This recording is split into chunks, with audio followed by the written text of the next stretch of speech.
Hey, good morning, everybody. It's me, Shiloh. Hey, I wanted to start doing a new video series. I'm reading this devotional. It's called "Stand Strong: 365 Devotions for Men by Men." Aha! So I wanted to do this new series for us men folk. So I will read the book and then I'll just talk about it a little bit. Okay? And you gotta forgive me if I stumble over, but Matthew 4:18 through 22. Come, follow me, Jesus said, and I will send you to fish for people. Matthew 4:19. A skilled fly fisherman, whips his line back and forth over his head. Then he releases the line precisely, sets the fly-like lure down on the water's surface. If he's successful, a big rainbow trout will rise, strike the lure, and the fisherman will set the hook. The battle is on.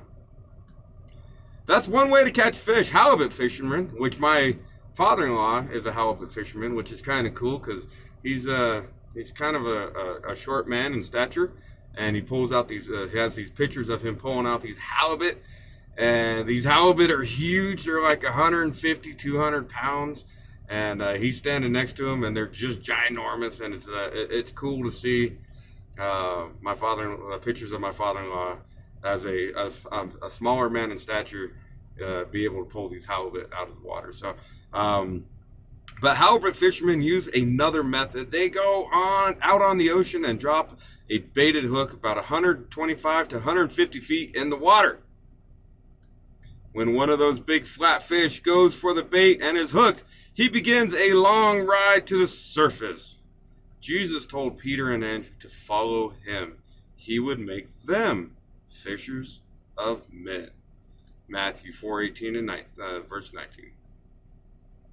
As followers of Christ today, we too are fishing for people in our world using various methods to spread the good news of salvation through faith in Jesus. Are you fishing? Have you reached out to your neighborhood and community with the good news? Keep following Jesus and keep fishing.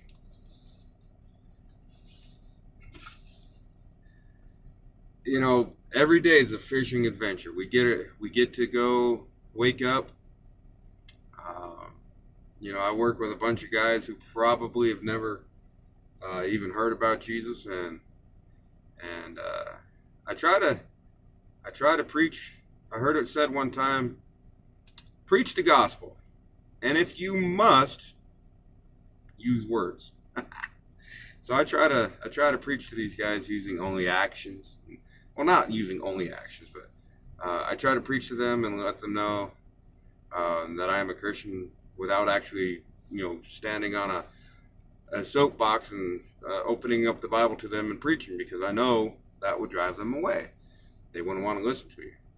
But I tell you what, I have never, ever, ever asked one of these guys not to cuss around me.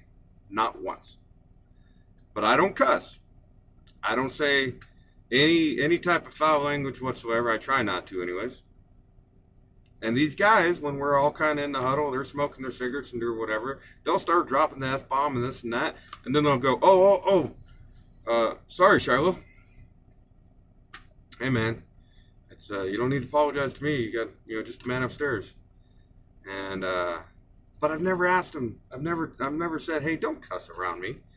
I've never asked them not to, but they know that I don't cuss.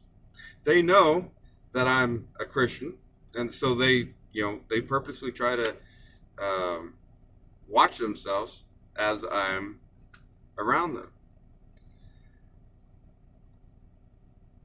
I think you can fish multiple different ways. And in today's day and age, we have to use multiple different lures when we're out there fishing.